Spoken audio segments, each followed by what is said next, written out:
नमस्कार बच्चों, मैं डिम्पल सैनी आप सभी का बहुत बहुत स्वागत करती हूँ आपके इस क्लास में। तो फटाफट से आ जाइए, हमारी क्लास स्टार्ट हो चुकी है और आज हम यहाँ पर पढ़ने वाले हैं Bihar board 12th class Hindi. और इसमें हमारा जो चैप्टर चल रहा है वो सभी को पता है, क्या नाम है उसका, सिपाही की माँ। तो सिपाही की माँ के बारे में पढ़ेंगे। हमने मोहन राकेश जी का जीवन परिचय पढ़ लिया था। मोहन राकेश जी को हमने कल पढ़ा था। आज लेक्चर नंबर 2 है, यानी कि आज हम सिपाही की माँ जो कहानी है, कहानी नहीं कहेंगे, हम एकांकी कहेंगे, क्योंकि एकांकी है और इस एकांकी को बहुत ही अच्छे ढंग से पढ़ेंगे संवादिक शैली में। इसमें पात्र है, चरित्र चित्रण है, कौन सा पात्र क्या कथन कह रहा है, वो सारी चीजें देखेंगे। तो बच्चों कहानी जो है एकांकी की वो इस प्रकार से है कि एक माँ है और बेटी है, दोनों गांव में अपने पुत्र, जो बेटी अपने भाई का और माँ अपने पुत्र का इंतजार कर रहे हैं। और जो पुत्र है वो भारत देश की तरफ से बर्मा में द्वितीय विश्व युद्ध का जब युद्ध चल रहा था, वर्ल्ड वार चल रहा था, उस समय लड़ने के लिए गया हुआ है, क्योंकि वो क्या है भाई, आर्मी में है, यानी कि वो सेना में भर्ती है। तो सेना में है तो उसे लड़ना जाना ही था। तो जब वो जाता है तो माँ आशंका व्यक्त करती है कि कहीं मेरे बेटे को कुछ हो ना जाए। जो बहन है वो भी आशंका व्यक्त करती है कहीं मेरे भाई को कुछ ना हो जाए। और जो भाई है वो पूरे परिवार की जिम्मेदारी अपने कंधों पे लिए हुए है, यानी कि उसी की आमदनी से, उसी की जो तनख्वाह आती है, वो जो काम करता है सेना का या फौजी का, उस फौजी के काम के फलस्वरूप जो तनख्वाह आती है, उस तनख्वाह से उसका घर का गुजर बसर होता है। और साथ में उसकी बड़ी होती हुई बहन का जो विवाह करना है, उसके लिए भी पैसों का अरेंजमेंट वहीं से होने वाला है। तो माँ ने और बहन ने अपने भाई से और बेटे से इतनी उम्मीद लगा रखी है जिसकी हद नहीं है। लेकिन जब ये पता चलता है कि भाई युद्ध हो रहा है और वो लड़ने के लिए गया है, वो फौज में गया और वहां पर युद्ध हो रहा है और युद्ध में दुश्मन देश वाला कोई भी व्यक्ति आकर उसका संहार कर सकता है, उसको मार सकता है, तो क्या होगा। तो माँ के मन के अंदर अनेक तरह के विचार चलते हैं। उन विचारों को ही आज हम यहाँ पर पढ़ेंगे और शुरू करेंगे। हमारा चैप्टर है, काफ़ी लंबा है, फिर भी एक लेक्चर में पूरा नहीं होगा बच्चों, काफ़ी लंबा चौड़ा है। इसमें 2 दृश्य है, पहला दृश्य और दूसरा दृश्य। तो हम पहले दृश्य को पढ़ने वाले हैं आज केवल। तो पहला दृश्य भी बहुत बड़ा चौड़ा है, उसको देखेंगे। सबसे पहले हम कैरेक्टर देखेंगे कि कौन कौन से पात्र हैं हमारे, फिर हम उसको शुरू करते हैं। तो शुरू करते हैं हमारा लेक्चर नंबर 2। फटाफट से आ जाइए बच्चों। सिपाही की माँ। अब देखिए इसमें पात्र के बारे में देख लेते हैं, कौन कौन से पात्र है भाई। देखिए एक तो पात्र आ गया है, यहाँ हम नंबर डाल देते हैं। बिशनी, मुन्नी, कुंती नंबर 3, दीनू 4, और ये एक लड़की नंबर 5, 6 नंबर, लड़की 2, मानक 7 और सिपाही 8। ठीक है, तो ये है इतने कैरेक्टर को लेकर ये पूरी एकांकी लिखी गई है।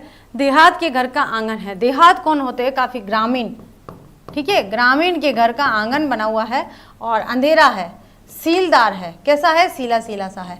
आंगन के बीचों बीच एक खस्ता हाल चारपाई पड़ी है। खस्ता हाल मतलब कि टूटी फूटी, क्या बोलेंगे उसे, टूटी फूटी, क्योंकि काफ़ी गरीब लोग हैं, बहुत ही निम्न वर्गीय, हम बोलेंगे गरीबी रेखा से नीचे जीने वाले, क्योंकि सिपाही को उस समय के दौर पर क्या पेमेंट मिलती थी, वो अपना गुजर बसर करने के बाद में यहाँ भेजता था और माता अपनी बेटी के लिए कुछ पैसा एकत्रित कर रही थी। तो यहाँ वही एक सीन बताया गया है, कहाँ से एकांकी की शुरुआत होती है। तो एकांकी की शुरुआत हो रही है, काफ़ी अंधेरा है और आंगन है, आंगन में बहुत ज़्यादा तेज अंधेरा है और आंगन के बीच में एक टूटी फूटी सी चारपाई रखी हुई है, जिसे लोग खाट भी कहते हैं। तो वो सीन नज़र आया आपको। अब देखिए कहाँ से शुरू होता है। ये हमारे सारे कैरेक्टर है, इन कैरेक्टर को लेकर है। तो सभी एक साथ कैरेक्टर में आ जाए ऐसा भी नहीं है बच्चों। देहात के घर का आंगन है, फिर से शुरू। अंधेरा और सीलदार, आंगन के बीचों बीच एक खस्ताहाल चारपाई पड़ी है। एक और वैसे ही चारपाई दीवार के साथ रखी हुई है। जैसे मान लीजिए ये आंगन है पूरा, ठीक है, ये आंगन है, ये पूरा अंधेरा है। देखिए जैसे डार्क कलर का लगा हुआ है वैसे अंधेरा है और यहाँ पर एक चारपाई पड़ी हुई है। ठीक है, और ये काफ़ी टूटी टूटी सी लग रही है, इधर इधर से टूटी फूटी सी लग रही है। और एक चारपाई यहाँ पर दीवार के यहाँ पर सटाई हुई खड़ी है। इस तरह से ही खड़ी करते हैं ना उसको, उसके 4 पैर होते हैं। दाएं कोने में 2-3 मिट्टी की हंडियां पड़ी है भाई, और एक तरफ दाएं कोना है जो जहाँ पर मिट्टी की 2-3 हंडियां पड़ी हुई है, हांडी होती है वो पड़ी हुई है। ठीक है, सामने एक लकड़ी का टूटा हुआ दरवाजा है और यहाँ पर जो दरवाजा है मेन गेट वो काफ़ी बड़ा है, लेकिन लकड़ी का है और टूटा हुआ पुराने ज़माने का है। जो घर के अंदर खुलता है वो अंदर की साइड खुलता है, ऐसे बाहर नहीं खुलता है। कई गेट होते हैं ना ऐसे बाहर खुलते हैं, लेकिन वो ऐसे अंदर खुलता था। ठीक है। दरवाजे पर एक अंगोछा और चारपाई पर एक फटी हुई धोती सूख रही है। इस दरवाजे पर एक अंगोछा है जिसको ऐसे ही पहना जाता है, यहाँ पर लगाया जाता है, उसको अंगोछा बोलते हैं। और इस चारपाई के ऊपर एक फटी हुई सी धोती सूख रही है। बाईं और बाहर जाने का रास्ता है जिसमें किवाड़ नहीं है। ठीक है, जिसमें दरवाजे नहीं है, ऐसे ही रास्ता बना हुआ है। तो हम इस सीन के साथ पढ़ते हैं। पर्दा उठने पर बिशनी चारपाई के पास मोड़े पर बैठी चरखे पर सूत काटती दिखाई देती है। अब क्या हुआ भाई, रंगमंच पर अभिनय होता है पूरा। एकांकी का किसी भी नाटक या एकांकी का जो अभिनय होता है वो रंगमंच पर होता है। ये सीन पहले दिखा दिया, उसके बाद में ऊपर पर्दा ऊपर किया। पर्दा ऊपर करते ही एक जो महिला है, महिला कौन है भाई, यहाँ पर बिशनी। कौन है, बिशनी। तो बिशनी को चारपाई के पास मोड़े पर बैठी चरखे पर सूत काटती दिखाई दी। ठीक है, चारपाई के पास बैठी है, खाट के पास बैठी है और वो चरखे के ऊपर सूत काट रही है। उसके चेहरे पर झुर्रियाँ पड़ी है और बाल सब सफ़ेद हो चुके हैं। मुन्नी उसकी 14 बरस की लड़की है। तो बिशनी कौन है भाई, यहाँ पर जो सिपाही है उसकी माँ, और मुन्नी कौन है, बहन। बाहर की चौखट से सटकर खड़ी है। बाहर जो दरवाजा था, यहाँ बाहर की चौखट देखिए, ये जो मेन गेट है, इस मेन गेट की ये जो चौखट होती है ये पूरी लंबी सी होती है, इस दीवार से सटके होती है। उस चौखट के यहाँ पर जो मुन्नी है वो खड़ी है और माँ यहाँ पर पास में सूत काट रही है चारपाई के पास में बैठकर। ठीक है। उसकी हरे रंग की सलवार कमीज बहुत मैली हो रही है। कुछ क्षण चरखे की आवाज़ और कबूतरों की गुटरगू सुनाई देती है। बीच बीच में बिशनी थोड़ा खांस लेती है, फिर घोड़ा गाड़ी के दूर से आने और रुकने का शब्द सुनाई पड़ता है।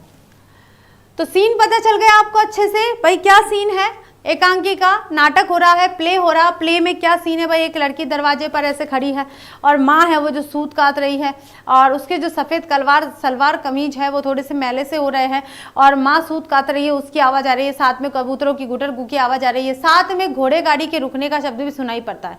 तो जैसे ही घोड़े गाड़ी रुकती है तो यहाँ पर जो मुन्नी है, मुन्नी कौन है भाई, सिपाही की बहन। कौन है भाई, बहन। तो सिपाही की बहन क्या कहती है, पीछे की ओर मुड़कर उत्तेजित स्वर में, जैसे हम गेट के यहाँ खड़े हैं और गेट के यहाँ से अचानक मैं माँ को बोलती हूँ, तो मुन्नी ने जैसे ही पीछे मुड़कर और गेट के यहाँ से उत्तेजित स्वर में जोर से, बहुत ज़्यादा उत्तेजित होकर कहा, डाक वाली आ गई माँ, डाक वाली गाड़ी आ गई माँ, मैं अभी चिट्ठी पूछ कर आती हूँ। कि भाई जैसे ही घोड़ा गाड़ी खड़ी हुई, क्योंकि घोड़ा गाड़ी क्या थी भाई, डाक लाने, यानी कि जो संदेशा आता था, लेटर्स आते थे, पोस्टमैन जो लाता था वो डाक वाली गाड़ी में लेकर आता था। तो डाक वाली जो गाड़ी है वो आ गई है। जैसे ही उसको पता चला तो वो भाई गई, क्या इमेजिनेशन है हमारा कि अपनी भाई की चिट्ठी का इंतजार करने के लिए, और वो भागती है वहाँ पर अपनी माँ को बोलकर कि मैं अभी पूछ कर आती हूँ। मुन्नी बाहर चली जाती है। बिशनी आंखें मूंद कर हाथ जोड़ लेती है। कबूतरों की गुटरगू का स्वर पहले, ये देखिए इस तरह से, ये मुझे बहुत परेशान करता है, बहुत ज़्यादा। बिशनी आंखें मूंद कर हाथ जोड़ लेती है। अब भाई आंखें बंद करके हाथ को जोड़ रही है, वो भगवान से प्रार्थना कर रही है कि हे ईश्वर, मेरे बेटे की सकुशल का समाचार पहुंचे, है ना। एक माँ तो यही कह सकती है। कबूतरों की गुटरगू का स्वर पहले तेज होकर फिर मंद हो जाता है, मंद यानी कि धीरे हो जाता है। बिशनी आंखें खोलकर दरवाजे की ओर देखती है। मुन्नी निराश और थकी सी लौट कर आती है।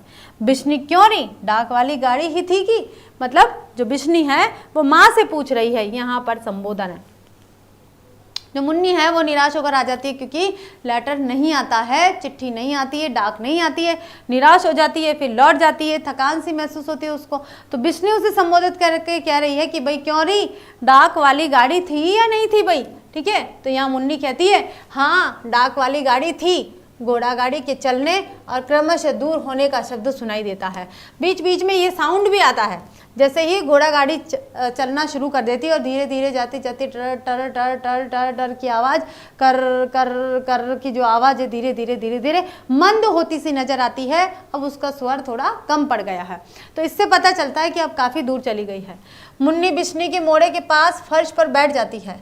बिशनी के चेहरे की रेखाएं गाढ़ी हो जाती है, क्योंकि उसको भी वो भी भांप लेती है कि हो ना हो संदेशा नहीं आया है। अब बिशनी कह रही है ठंडी सांस लेकर, आज भी चिट्ठी नहीं आई, जाने भाग में क्या लिखा है। भाग यानी कि भाग्य में, किस्मत में, भाग यानी कि भाग्य में। कि भाई वो एक चिट्ठी का इंतजार कर रहे हैं और वो चिट्ठी नहीं आई है। बार बार घोड़ा गाड़ी आती है और घोड़ा डाक वाली जो गाड़ी आती है और मुन्नी उसका इंतजार करती है, जाती है, लेकिन फिर भी उसके पास चिट्ठी नहीं आती है। वो देख कर आती है। तो इस तरह से दोनों माँ बेटी निराश हो जाती है। मुन्नी, आज सिर्फ चौधरी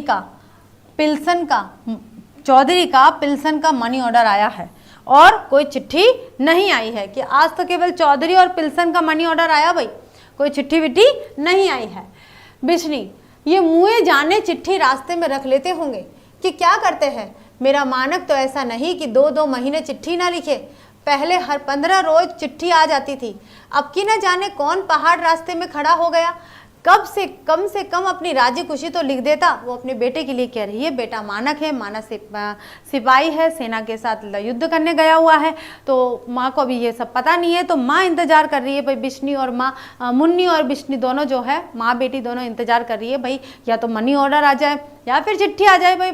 मनी ऑर्डर यानी कि पैसा मनी ऑर्डर के द्वारा ही भेजा जाता था पहले ऐसा गूगल वगैरह फ़ोन पे नहीं हुआ करता था बच्चों, तो ऐसे ही भेजा जाता था। तो जो वो मानक जो अपनी तनख्वाह है वो मनी ऑर्डर के माध्यम से भेजता था और अपनी सकुशल का समाचार भी भेज दिया करता था। लेकिन इस बार ना तो मनी ऑर्डर आया और ना सकुशल का समाचार, तो माँ काफ़ी चिंतित लग रही है। मुन्नी, मेरा दिल कहता है अगले मंगलवार को भैया की चिट्ठी जरूर आएगी। बिशनी, तेरा दिल तो हर मंगल को कहता है पर चिट्ठी आने का नाम ही नहीं लेती। जाने भाग में क्या खोट है जो चिट्ठी के लिए इतना तरसना पड़ता है। बस इस बार यह घर आ ले, फिर मैं इससे पूछूंगी भाई कि अब मानक घर आएगा तो मैं पूछूंगी भाई क्या हुआ है। माँ तो यही कहेगी भाई, ठीक है। आगे देखिए, पिछली चिट्ठी में भैया ने लिखा था कि मैं ब्रह्मा की लड़ाई पर जा रहे हैं। माँ, शायद उन्हें लड़ाई में चिट्ठी लिखने की फुर्सत ही नहीं मिलती होगी कि देखिए, जब मानक ने स्वयं ने लिखकर बता दिया है कि हम ब्रह्मा जा रहे हैं, ब्रह्मा यहाँ जो बोला है वो कौन सी जगह बच्चों, बर्मा है, ठीक है। बर्मा जा रहे हैं लड़ाई लड़ने के लिए, तो हो सकता है वहाँ समय नहीं मिला हो, उसने तो भाप लिया। तो बिशनी कह रही है इतनी भी फुर्सत नहीं मिलती कि माँ को 4 हरफ लिख कर डाल दे। हरफ का मतलब क्या होता है, 4 शब्द लिख कर डाल दे। उसे यह नहीं पता कि मेरी चिट्ठी आती है तो माँ के कलेजे में जान पड़ती है यानी कि माँ के कलेजे में जान आ जाती है। माँ के कौन 2-4 है जिनके सहारे वह प्राण लेकर बैठी रहेगी। नदीदे को यह बात तो सोचनी चाहिए कि माँ के कौन से बहुत सारे बच्चे हैं या बहुत 2-4 लड़के हैं जिनका मैं इंतजार कर रही हूँ, कि भाई उसको इतना तो सोचना चाहिए, इतना तो समझना चाहिए कि माँ एक माँ है वो जो इसका इंतजार कर रही है, ठीक है। तो नदीदे को यह बात तो सोचनी चाहिए। नदीदे का मतलब होता है बच्चों, दीदे का मतलब होता है आँख। हम बोलते हैं ना भाई दीदे नहीं है क्या, दीदे मतलब आँख, और न यानी नहीं। भाई जिसके आंखें नहीं है, क्या उसके आंखें नहीं है जो उसको पता नहीं है। बिना आंख वाले को सोचना चाहिए, उसको पता नहीं है क्या। आगे देखिए, मुन्नी कह रही है कि पिछली चिट्ठी में भैया ने लिखा था, अच्छा ये वही आ गया है, ठीक है। ये वाला बच्चों रिपीट हो गया है इसलिए मैं इसको आगे बढ़ा रही हूँ। मुन्नी, तुम फिक्र क्यों करती हो माँ, देख लेना अगले मंगलवार को चिट्ठी जरूर आएगी। कुछ क्षण निस्तब्धता का मतलब होता है शांत, काफी शांत वातावरण। बिशनी मुन्नी को घुटने से हटाकर फिर चरखा चलाने लगती है। मुन्नी उठकर सूखी हुई धोती को चारपाई में से समेटने लगती है, कि जो सूखी हुई धोती थी वो चारपाई पर टक रही थी, उसको फिर समेट के, मतलब काम कर रहे जैसे तैसे अपना समय व्यतीत कर रहे हैं। मुन्नी धोती तय करते हुए बीच में रुककर, जैसे ही धोती यानी कि साड़ी, धोती का मतलब क्या होता है बच्चों, साड़ी होता है, साड़ी को धोती भी कहा जाता है। साड़ी को तय कर रही है और तय करती करती बीच में रुक जाती है। बर्मा यहाँ से कितना दूर होगा माँ, तो बिशनी कह रही है चौधरी कहता था कई 100 कोस दूर है।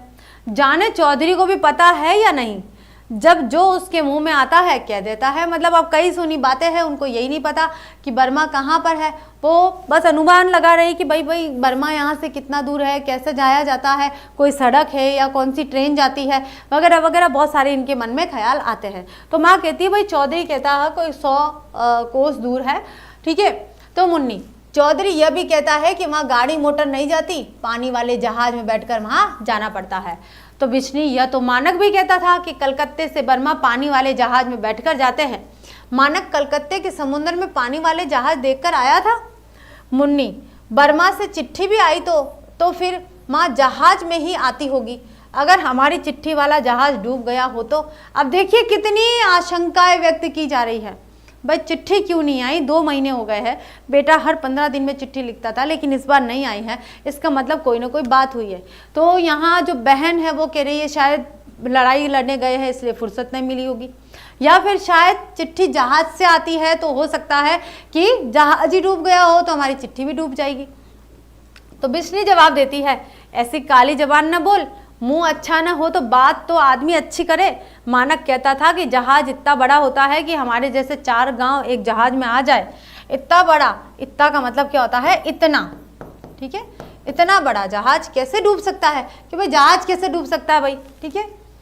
मुन्नी संकोच के साथ थोड़ी सी सहम जाती है, माँ पता नहीं सच है या झूठ, पर चौधरी कहता था कि हर रोज कोई ना कोई जहाज डूब जाता है। चौधरी एक लड़ाई में क्या हो आया है, दुनिया भर की सारी अकल उसके पेट में आ गई है। वह यहाँ बैठा ही है, सब कुछ जानता है, अपनी तीरियां के चरित्र का पता नहीं है। अपनी तीरिया के चरित्र क्या होता है बच्चों, चरित्र क्या होता है, चरित्र का पता नहीं। जहाज डूबने का पता है, कि खुद के घर का तो पता नहीं है, अपनी मतलब अपनी बहन बेटियों का तो पता नहीं है, और दूसरों का पता लगा रहा है वो। मुन्नी धोती तय करके अंदर ले जाती है, बाहर से पड़ोसिन कुंती आंगन में आती है। तो भाई कुंती कौन है भाई, पड़ोसन है, ठीक है। अधेड़ होने पर भी उसके चेहरे पर स्वास्थ्य की लाली झलकती है, कि वो स्वस्थ है, बिल्कुल हष्ट पुष्ट है, उसके खाने पीने की कोई कमी नहीं है, मतलब वो सक्षम है, ठीक है, समर्थ है। तो वो मुन्नी के घर पे यानी कि बिश्नी के घर पर आती है। कुंती, बिशन देई, आज भी कोई चिट्ठी नहीं आई। कुंती, आ कुंती, चरखा पूनी अलग हटा, मुन्नी यहाँ पर आ जाएगा, मुन्नी अलग हटा देती है, चरखा मुन्नी अलग हटा देती है, उसके नजदीक चारपाई पर आ बैठती है। कुंती कहते हैं आजकल बर्मा में बड़े जोर की लड़ाई हो रही है। तो बिश्नी कह रही है यहाँ से कौन बर्मा होकर आया भाई, तो लड़ाई का हाल वहाँ वालों को पता है कि यहाँ वालों को पता है। चौधरी रोज घर बैठा खबरें करता रहता है, मानक आएगा तो पता चलेगा कि यह कितना विद्वान है। विद्वान का मतलब क्या होता है, विद्वान क्या होता है, विद्वान, देशज भाषा का प्रयोग किया गया है। आज यह जो भी आए हैं कह ले, सब सच है, कि भाई आज जो जी में आए भाई कह लो, है ना, सब सच है। लेकिन मेरा बेटा मानक आएगा जब मुझे पता चलेगा कि बर्मा में कितनी लड़ाई हो रही है, कितने लोग मर रहे हैं, वो सारी चीज़ें मुझे बाद में चलेगी। तो माँ को यहाँ पर बिश्नी को वैसे भी आशंका थी, बिश्नी वैसे भी बहुत ज़्यादा व्याकुल थी, लेकिन अपने आप की व्याकुलता को छिपाने की कोशिश करती है। लेकिन मुन्नी के द्वारा कहने पर, या चौधरी की बातें सुनी सुनाई बातों को कहकर, या फिर कुंती के द्वारा जो बात कही गई है, तो कहीं ना कहीं बिश्नी के मन मस्तिष्क में ये बातें अब धीरे धीरे गढ़ करने लग गई है। कुंती, बेचारा जल्दी घर वापस आ जाए और आकर बहन के हाथ पीले करे। हाथ पीले करना क्या होता है बच्चों, शादी करना, विवाह करना। सब सहेलियों को तो एक एक करके चली गई, धन्नो भी बैसाख में चली जाएगी, बस 2 महीने में ही सब कुछ करना धन्ना है। ये सारा शहर ढूंढ आए हैं, कहीं 10 गज मलमल नहीं मिली, सब चीज़ें जैसे विलायत चली गई है। तूने अभी इसके लिए कोई घर वर नहीं देखा है। किसके लिए भाई, मुन्नी के लिए। अब वो मुन्नी की माँ यानी कि बिश्नी से कुंती कह रही है कि तुमने भाई अपनी बच्ची का विवाह करने के बारे में नहीं सोचा है, कहीं शादी ब्याह करने के लिए कोई लड़का वगैरह नहीं देखा है। तो वो यहाँ पर आकर पूछ रही है और अपनी बेटी के विवाह की बात बता रही है कि भाई उसके लिए मलमल का कपड़ा लाना है लेकिन नहीं मिला है। तो ये सारी चीज़ें वो बता रही है। तो बिश्नी कह रही है घर वर देख कर ही क्या करना है कुंती, मानक आए तो सब कुछ हो। तुझे ही पता है आजकल लोगों के हाथ कितने बड़े हुए हैं कि भाई मैं देखकर क्या करूँगी, जो करेगा वो मानक करेगा, मानक अपने हिसाब से करेगा। कि आजकल लोग ज़्यादा दहेज मांगने लग गए हैं, तो मानक अपने हिसाब से जो मुन्नी के लिए सही होगा वो कार्य करेगा, वो उसके लिए घर का चुनाव करेगा। तो इस तरह से जो माँ है बिश्नी, वो मुन्नी के बारे में, और जो उसकी पड़ोसन है कुंती, उसको उसकी बात का जवाब दे रही है। कुंती, पर तू देख 14 की तो हो गई है, अब घर में रखकर और कितनी बड़ी करेगी। मेरी धन्नो का अभी 13वां चल रहा है, पर लोगों ने जान खा ली थी कि लड़की मुटियार हो गई है। मुटियार का मतलब क्या होता है, बड़ी या बड़ा, बड़ी या बड़ा। अब जल्दी से कहीं विदा करो, तू मानक के आने तक देखभाल तो कर, और जाने देखभाल मतलब देख तो सही कहीं पर, और जाने मानक को आने में अभी कितने दिन लगते हैं। लड़ाई का कुछ पता है बिश्नी? नहीं, वह 4-6 महीने में जरूर आ जाएगा। वह कह गया था कि जल्दी से जल्दी छुट्टी लेकर मिलने के लिए आएगा। उसे गए भी तो 7 महीने हो गए हैं अभी। कुंती, हाँ शायद 4-6 महीने में आ जाए। बिशनदेह, लड़ाई का मुंह शेर का मुंह है, शेर का मुंह किसने सूंघकर देखा है। लड़की तो देखते देखते तार हुई जा रही है, तार यानी कि थक रही है। क्या हो रही है भाई, लड़की थक रही है। तू कहे तो मैं कहीं खोज खबर करती हूँ, मानक जाने साल में आता है कि 6 महीने में आता है कि। तो भाई जहाँ कुंती है उसकी पड़ोसन, बिश्नी की पड़ोसन, वो खुद ही बोल रही है कि भाई मानक आएगा जब देखी जाएगी, मैं ही पहले से देख लेती हूँ, मैं ही कुछ खोज खबर कर लेती हूँ, मैं ही उसको ध्यान कर लेती हूँ, कोई लड़का मिल जाए तो बिश्नी कह रही है, दीनू कुमार हड्डियों का चलता फिरता ढांचा सा बाहर से हाँफता हुआ आता है। बिश्नी का नहीं होगा, मतलब दीनू कुमार आ रहा है। उसके सिर के और दाढ़ी के बाल आधे पक चुके हैं और हाथ मिट्टी से सने हुए हैं। दीनू, मुन्नी की माँ आज तो हद हो गई। बिश्नी, दीनू कुमार हड्डियों, अच्छा उसी के बारे में बताया जा रहा है यहाँ पर। ये थोड़ा सा ये रिपीट हो गया है बच्चों, ये यहाँ से रिपीट हो गया है, ठीक है। अब आगे चलते हैं कि आज तो हद हो गई। तो बिश्नी, किस बात की हद हो गई, इतना हाफ क्यों रहा है, ठीक है। तो दीनू कह रहा है, बताने की बात नहीं, तू बाहर निकलकर अपनी आंखों से देख। बिश्नी, कुछ बताएगा भी या क्या बात है। दीनू, क्या बात क्या है, तमाशा है। सच कहता हूँ मुन्नी की माँ बेशर्मी की हद हो गई है। क्या फिर वह चौधरी की बेवा। बिश्नी अपना मतलब अपनी बात रख रही है। दीनू, नहीं उसकी बात नहीं, 2 जवान छोकरियां आज कहीं से आई है। देखिए उनका ऐसा पहरावा, पहरावा का मतलब है पहनावा, पहनावा यानी कि उन्होंने जिस तरह के कपड़े पहने हैं। तुमसे क्या कहूँ, रंग काला है पर बिल्कुल मेमो की तरह टिट फिट चलती है। यानी कि क्या है भाई, उनका जो पहनावा है, उनका जो कपड़े पहनने का तरीका है, ये कौन से कपड़े पहने बिल्कुल अलग है। कलर एकदम, रंग बिल्कुल काला है, लेकिन कैसी लगती है, मैम लगती है, यानी कि काफ़ी मॉडर्न लगती है। और घर घर जाकर आटा दाल मांग रही है। इतनी जिंदगी चली गई पर ऐसी बेशर्मी कभी नहीं देखी। दीनू बाहर की ओर झांक कर देखता है, मुन्नी अंदर आ जाती है। दीनू मुड़कर, वे तेरे घर की तरफ ही आ रही है, मुन्नी को अंदर भेज दे, मैं जाकर चौधरी को खबर सुना दूँ। तो गांव के लिए इस तरह के लोगों का आगमन बहुत आश्चर्यजनक होता है। गांव में अगर ऐसे कोई विदेशी लोग आ जाता है या शहरी लोग भी थोड़े से मॉडर्न होकर आ जाते हैं तो सब लोगों की जो निगाहें है वो उनको टकटकी बांधे देखती रहती है। तो ऐसे ही यहाँ पर जो दीनू कुमार था वो आकर बिश्नी को यानी कि मुन्नी की माँ को संदेशा देता है कि देखिए गाँव में क्या हो गया है, कैसे कपड़े पहन कर घूम रही है 2 लड़कियाँ हैं जो दाल भात मांग कर खा रही है। दीनू बाहर चला जाता है। बिश्नी, कुंती और मुन्नी उत्सुक आंखों से बाहर की ओर देखती है। बिश्नी कौन है, माँ, कुंती कौन है, पड़ोसन, और मुन्नी कौन है, बहन। 2 बर्मी लड़कियां। बर्मी कौन है भाई, बर्मा में रहने वाली, बर्मा में रहने वाले, ठीक है, बर्मा देश की जो लड़कियां हैं वो बाहर से आती है। वे जांघों तक लंबे मैले फ्रॉक पहने हैं और दोनों के हाथों में एक एक थैला है। कुंती बिश्नी के कान में फुसफुसा कर कुछ कहती है, ये लड़कियां क्रिस्टान है क्या। क्रिस्टान मतलब क्रिश्चियन है क्या, क्रिश्चियन यानी कि ईसाई है क्या, ठीक है। क्रिस्टान जो एक उसका तद्भव रूप या देशज रूप इन्होंने निकाल दिया है। तो बिश्नी उसका मतलब न समझकर प्रश्न भरी नजरों से उसकी ओर देखती है। कुंती फिर उसी स्वर में, क्रिस्टान होती तो मदरों को घरों में रखती है, यानी कि मर्दों को घरों में रखती है और आप बाहर घूमती है। अगर क्रिस्टान होती तो क्या होती कि जो उनके पुरुष यानी कि जो उनके पति है वो घर में रहते हैं और आप बाहर घूमती, ठीक है। एक लड़की बोलती है, यानी कि पहली लड़की जो बोलती है, 2 लड़कियां आई थी ना भाई, तो 2 लड़कियों में से पहली लड़की बोलती है, थोड़ा दाल चावल दे दीजिए माँ जी, परमात्मा आपका भला करेगा। तो लड़की कहती है हम रिफ्यूजी है माँ जी। दूसरी लड़की कहती है हम रिफ्यूजी है। रिफ्यूजी कौन होते हैं भाई, दूसरे देश से आकर यहाँ बसने वाले जो लोग होते हैं वो रिफ्यूजी होते हैं, बहुत दूर से भूखे प्यासे आ रहे हैं। तो पहली लड़की फिर बोलती है हम लोग रंगून से आ रहे हैं। रंगून क्या है भाई, बर्मा की राजधानी। रंगून क्या है, बर्मा की राजधानी है बच्चों। हम एक घर की 10 औरतें यहाँ से 3 मील दूर एक पुरानी धर्मशाला में पड़ी है। हमारे 2 भाई रास्ते में मारे गए, थोड़ा दाल चावल दे दीजिए माँ जी, आपकी जान की दुआ। तो वो यहाँ पर भीख मांगने का काम कर रही है। कुंती बिश्नी के कान के पास, यह लड़कियाँ क्रिस्टान नहीं है, इनके लक्षण अच्छे नजर नहीं आते हैं। लक्षण का मतलब क्या होता है, लक्षण, क्या होता है, लक्षण। बिश्नी, लड़कियों के चेहरे पर दृष्टि जमाए हुए, मतलब वो जो बिशनी है वो लड़कियों को गूढ़ नजर से देख रही है। हाय री, तुम इस तरह भीख क्यों मांग रही हो? देखने में तो तुम अच्छे घर की नजर आती हो। कौन बोल रही है भाई? बिशनी बोल रही है।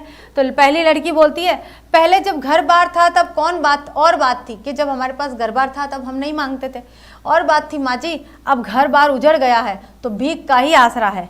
जापानी जहाज़ों ने बम मार मार कर सारा शहर उजाड़ दिया, रोज वहाँ गोलीबारी होती है। वो कौन सी जगह की लड़ाई की बात बता रही है? बर्मा की, जहाँ पर बिशनी का पुत्र मानक गया हुआ है। तो अब यहाँ बर्मा की जो लड़ाई की बात बता रही है उससे बिशनी के मन मस्तिष्क पर क्या प्रभाव पड़ता है ये भी देखते हैं। यहाँ तो आप लोग स्वर्ग में रहती है माँ जी, लड़ाई की वजह से हमारा मुल्क, मुल्क का मतलब क्या होता है? देश, हमारा मुल्क तो बिल्कुल तबाह हो गया है। तबाह यानी कि बर्बाद हो गया है। जैसे आपको पता है अभी यूक्रेन और रूस के बीच में जो युद्ध हो रहा है उसमें यूक्रेन की क्या स्थिति हो गई है, पूरी तरह से बर्बाद हो गया है। ऐसे हाल बर्मा का हुआ था।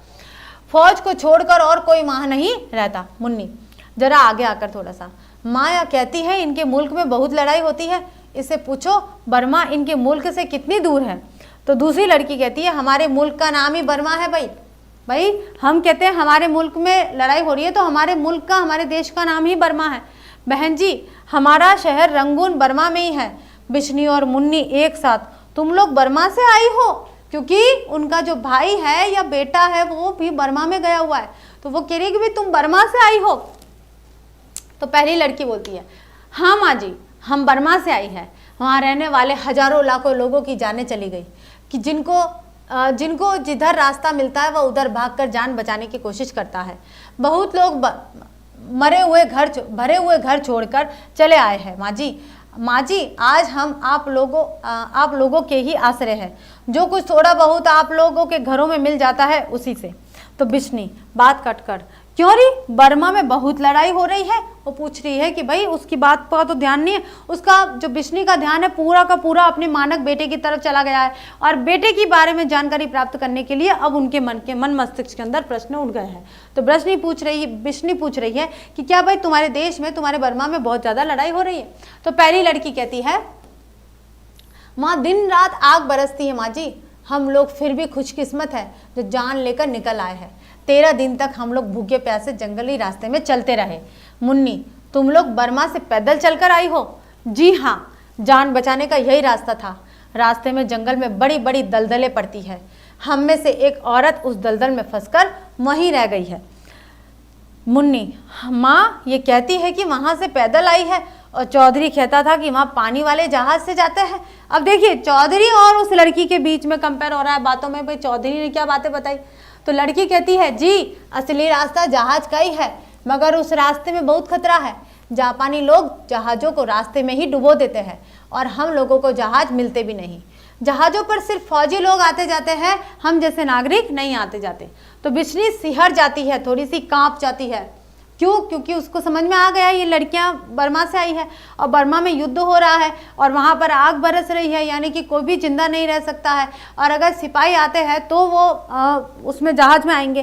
तो अगर मनुष्य जनता मर रही है तो हो सकता है कि सिपाही भी मर रहे हो, कोई ना कोई तो मर सकता है। तो एकदम बिशनी को थोड़ी सी टेंशन हो जाती है और उस टेंशन में वो कहती है कि जब जहाज डूब जाते हैं तो फौजी लोग क्यों जहाज़ों पर आते जाते?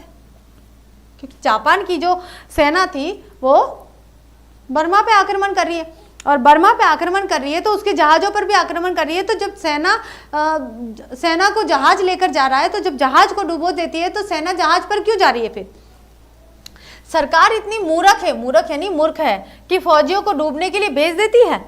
एक लड़की, फौजी लोग समुद्र में जाकर लड़ते हैं। माँ जी जहाज़ों में लड़ाइयाँ होती है कि समुद्र में जाकर भी लड़ाई होती है? देखिए पूरी लड़ाई का विवरण दे रही है कि कैसे कैसे युद्ध होता है, कैसे कैसे एक देश दूसरे देश के साथ में युद्ध करता है। उधर से जापानी जहाज गोले चलाते हैं और इधर से अंग्रेजों के जहाज ऊपर से हवाई जहाज मार करते हैं। बड़ी भयानक लड़ाई होती है। बिशनी के चेहरे की रेखाएं गाढ़ी हो जाती है। वह चरखे को अपनी ओर खींचने का प्रयत्न करती है पर उसके हाथ जैसे निशक्त हो जाते हैं, बिना शक्ति के, जिनमें शक्ति नहीं रह जाती है, क्योंकि वो निराल सी हो जाती है। अपने पुत्र के बारे में सोचकर वो चिंतित हो जाती है। मुन्नी तुम जिस रास्ते से आई हो उस रास्ते से फौजी नहीं भाग कर आ सकते? लड़की नहीं, फौजी वहां लड़ने के लिए है, वे नहीं भाग सकते। जो फौज छोड़कर भागता है उसे गोली मार दी जाती है। ये किसने बोला है भाई? लड़की ने बोला है। तो बिश्नी सिहर कर हाय नहीं, फौजियों को भागने की क्या जरूरत है, उन्हें अपनी मियाद पर छुट्टी मिल जाती है। अपनी मियाद यानी कि जब उनको छुट्टी मिलनी होगी या जब उनका समय आएगा तब उनको छुट्टी मिल जाएगी।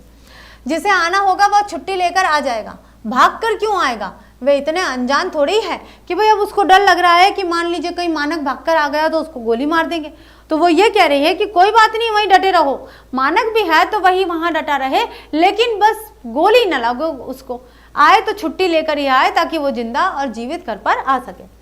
तो दूसरी लड़की कहती है आपके बच्चों की बड़ी उम्र होगी माँ जी, हमें 2 मुट्ठी चावल दे दीजिए। कुंती यहाँ हमारे खाने को चावल नहीं है और इन लोगों को चावल चाहिए। तो बिश्नी मुन्नी को आवाज लगाती है, मुन्नी। मुन्नी सामने आ जाती है, मुन्नी सामने आ जाती है। बिश्नी जा अंदर से हंडिया से कटोरी भर चावल ले आ। मुन्नी अंदर चली जाती है। कुंती असंतोषपूर्ण दृष्टि से लड़कियों को देखती रहती है, कुछ क्षण खामोशी रहती है। बिश्नी सिर झुकाए कुछ सोचती रहती है और फिर बिश्नी कहती है सिर उठा कर कहती है, क्यों री, बर्मा से यहाँ तक कितने दिन का पैदल रास्ता है भाई। अब भाई पूछा जा रहा है भाई कितने दिन में आ सकते हैं। तो पहली लड़की कहती है दिनों का कोई हिसाब नहीं माँ जी, पहुंच गए तो महीना 20 दिन में पहुंच जाए और ना पहुंच पाए तो कभी नहीं पहुंच पाए। भाई दिनों का हिसाब नहीं है, वह डिपेंड करता है आप कैसे चल रहे हो, डिपेंड करता है लड़ाई में दुश्मन देश ने आपको देख तो नहीं लिया है, डिपेंड करता है कि आप रास्ता कौन सा चूज कर रहे हो। जैसे दलदल भी है तो उस दलदल से आप कैसे निकल पा रहे हो, तो वो भी है, ठीक है। तो बहुत सारी चीज़ों का ध्यान रखना पड़ता है। तो यहाँ वो कह रही है कि भाई दिनों का कोई हिसाब नहीं, निकल जाओ तो 15-20 दिनों में, महीना 20 दिन में निकल जाओ, वरना ना निकल पाओ, ठीक है। एक तो रास्ते में इतने घने जंगल है और फिर जंगली जानवर है और फिर पता नहीं कहाँ दुश्मन की फौज का मोर्चा हो। जंगल के चप्पे चप्पे में लड़ाई चलती है माँ जी। हमने रास्ते में सैकड़ों सिपाहियों की गली सड़ी लाशें देखी थी। यहाँ हिंदुस्तानी सिपाहियों की लाशें पड़ी मिलती तो वहाँ जापानी सिपाहियों को सिहर कर एकदम कपकपी हो जाती। जब हम लाशों की बात करते तो कहते ना भाई क्या हुआ, ये एकदम से कांप जाते। कुछ लोग तो बहुत ही ज़्यादा कांप जाते, डर जाते हैं। उनको लाशों का नाम लेते ही या किसी के घाव या किसी के दर्द, किसी के जैसे कोई दुर्घटनाग्रस्त हो गया है, किसी के ब्लड को देखकर चक्कर भी आ जाते हैं। तो ऐसे वो लड़कियां भी बोलती बोलती सिहर जाती हैं। उनकी हालत देखकर दिल दहल जाता है, एकदम दिल पसीज जाता है। बिश्नी विहल स्वर में एकदम मतलब भावुक होकर हाय बस करो, अपने पल्ले में आंखें छिपा लेती है। मुन्नी अंदर से चावल लेकर आती है और एक लड़की उन्हें अपने झोले में डलवा लेती है। पहली लड़की अच्छा माँ जी, परमात्मा आपको सुखी रखे। दोनों लड़कियां बाहर चली जाती है। कुंती चारपाई सरकाकर बिश्नी के मोड़े के बहुत पास आ जाती है। कुंती बिश्नी के कंधे पर हाथ रखकर बिशनदेई बिश्नी पल्ले से आंखें पोंछकर सिर ऊपर उठाती है, मतलब रोती है। तो जो उसकी सहेली है कुंती, वो उसको थोड़ा सा दिलासा देने के लिए कंधे पर हाथ रखती है और फिर चली जाती। फिर कहती है कुंती इस तरह दिल क्यों हल्का कर रही है, क्या पता ये बर्मा से आई है या कहाँ से आई है। मुझे तो इनका चरित्र ऐसा ही लगता है।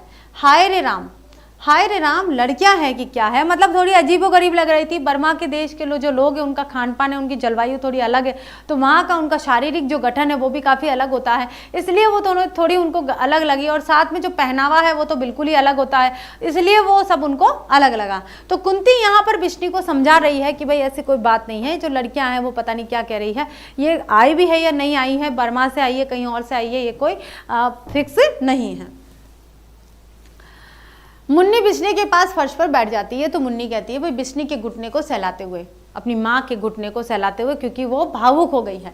माँ मैं जो तुमसे कहती हूँ कि अगले मंगल को भैया की चिट्ठी जरूर आएगी। जितनी हमें फिक्र है भैया को भी तो वहाँ उतनी ही फिक्र होगी।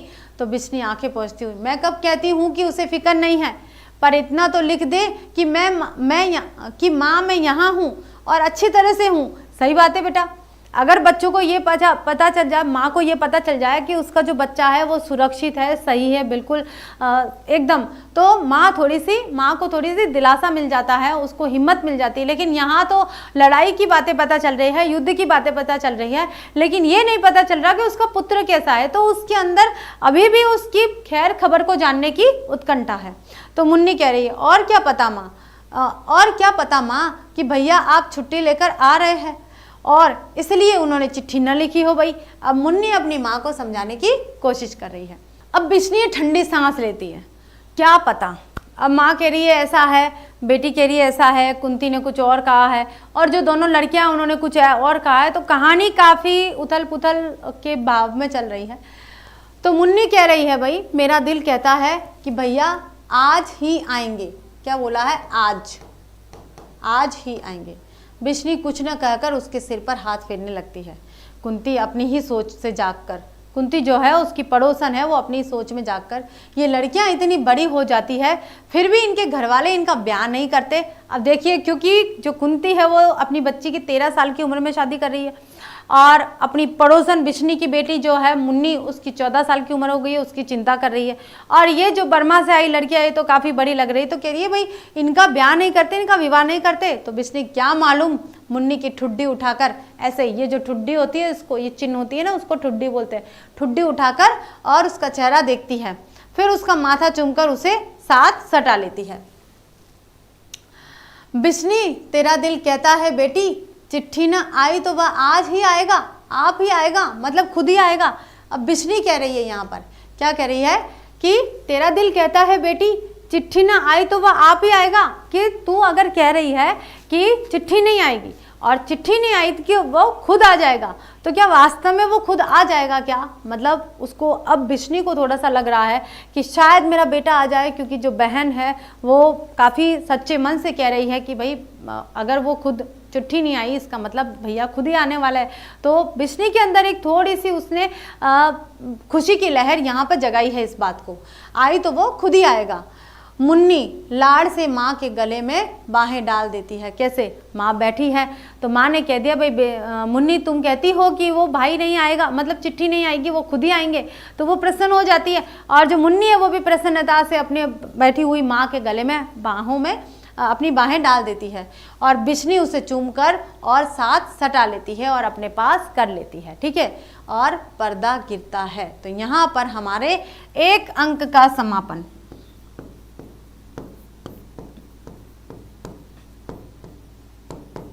पहले अंक का समापन। और हमने कौन कौन से पात्र देखे हैं इस अंक में? पात्र पहला है बिश्नी, दूसरी है यहाँ पर मुन्नी, तीसरी है यहाँ पर कुंती, ठीक है, फिर आता है चौथा यहाँ पर दीनू, पांचवा लड़की एक यानी कि पहली लड़की, और छठा यहाँ पर ये भी लड़की है और दूसरी लड़की। ठीक है, तो भाई बिश्नी कौन है? माँ। और मुन्नी कौन है? बेटी। ठीक है, कुंती कौन है भाई? पड़ोसन है उनकी। और दीनू कौन था भाई? कुम्हार था, जो दो लड़कियों के आने का समाचार देने आया था। और ये बर्मा से आई हुई, बर्मा की लड़की, आप इसी तरह से लिख सकते हो, ये भी बर्मा की लड़की। ठीक है बच्चों, तो देखिए अभी तक हमने जिन जिन पात्रों को पढ़ा है ना, मैंने यहाँ पर सारे लिख दिए। तो 1 2 3 4 5 6 पात्रों के सहारे अभी तक हमने एक अंक को पूरा कर लिया है। तो वैसे तो एकांकी होती है, लेकिन अभी एक अंक पूरा नहीं हुआ है, पहले अंक का समापन हम यहाँ पर देख रहे हैं। बस अभी इसको हटा देती हूँ क्योंकि ये पहले अंक का समापन नहीं है, एक ही अंक है ये। ठीक है,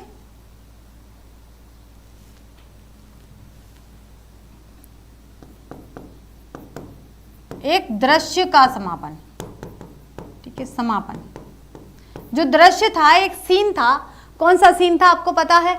कि आंगन है, आंगन में काफी अंधेरा है, अंधेरे के बीच में एक टूटी हुई सी चारपाई है, और दीवार के सहारे एक और चारपाई है, और दूसरी दीवार के दाईं ओर जो देखा जाए तो कुछ हंडियाँ रखी हुई है, और जो दरवाज़ा है वो अंदर की तरफ खुलता है। माँ है चारपाई के पास में, चरखा सूत रही है, और बेटी जो मेन गेट है उनका जो दरवाज़ा है वहाँ पर चौखट के वहाँ खड़ी है, और फिर सोच रही है कि भाई हमारे भाई की, या जो बिश्नी है वो सोच रही है हमारे पुत्र की चिट्ठी आएगी, और इस तरह से इंतजार कर रहे हैं। लेकिन लेकिन जो पड़ोसन है वो आती है, भाई चिट्ठी आई नहीं क्या, काफ़ी व्याकुल है। और जैसे ही पड़ोसन जो कुंती आ जाती है उसका भी वार्तालाप चल रहा है, भाई क्या अपने बच्चे की शादी वगैरह करनी है नहीं करनी है ऐसे। और जितने भी दीनू कुमार आ जाता है, दीनू कुमार बोलता है भाई हमारे गाँव में 2 लड़कियाँ घूम रही है, बहुत अजीब सी है, काले रंग की है और ऐसे कपड़े पहन रखे। फिर वो जो दोनों लड़कियां हैं वो कुंती, बिश्नी और मुन्नी जहाँ पर थी बिश्नी के घर पर, वहाँ आ जाती है। वहाँ आकर उनसे भी भीख मांगती है, भाई दाल चावल जो भी हो वो दे दो। और फिर बताती है कि हम बर्मा से आई है, बर्मा में लड़ाई हो रही है, ऐसे लड़ाई हो रही है, पूरी लड़ाई का सीन बताती है। जहाज में बर्मा से आने में जहाज का प्रयोग किया जाता है, लेकिन हम पैदल ही आई है, कई दिनों तक हम चले और कई लाशें हमने बीच बीच में देखी है, कुछ लाशें जापानी भी थी, कुछ लाशें हिंदुस्तानी भी थी, तो काफ़ी चीज़ें वो बताती है। तो उससे बिश्नी के मन मस्तिष्क में टेंशन हो जाती है, चिंता हो जाती है और वो चिंता की रेखा उसे ग्रस्त हो जाती है, काफ़ी भावुक भी हो जाती है। कुंती उसको संभाल लेती है, जो उसकी पड़ोसन है, उसकी बेटी भी काफ़ी उसको दिलासा देती है, लेकिन बिश्नी है माँ, उसको कहाँ सब्र आने वाला है। तो ये जो दृश्य है ये ख़त्म हुआ है इतने में कि जो मुन्नी है अपनी माँ के गले में बाहें डाल देती है और माँ उसका माथा चूमकर उसको अपने पास बिठा लेती है। तो ये वाला दृश्य पूरा हुआ है बच्चों। तो आज हम केवल इतना ही दृश्य करेंगे, अगला जो दृश्य है हम हमारे अगले अंक में करेंगे, क्योंकि फिर अगर मैंने आधा और ले लिया तो फिर थोड़ा सा बचेगा और हमें समझ में नहीं आएगा। तो ये जो एक सीन था जो आंगन में, घर के आंगन का था और द्वार का था, वो सीन हमने पूरा अच्छे से कर लिया है कि क्या है। अब हम दूसरे सीन को बाद में देखेंगे। तो आज इतना ही, फिर मिलते हैं नेक्स्ट वीक। इस चैप्टर को कंप्लीट करेंगे, साथ में क्वेश्चन आंसर करेंगे और फिर उसके नेक्स्ट वीक हमारा नया चैप्टर स्टार्ट करेंगे। तो आज इतना ही, थैंक यू सो मच, फिर मिलते हैं।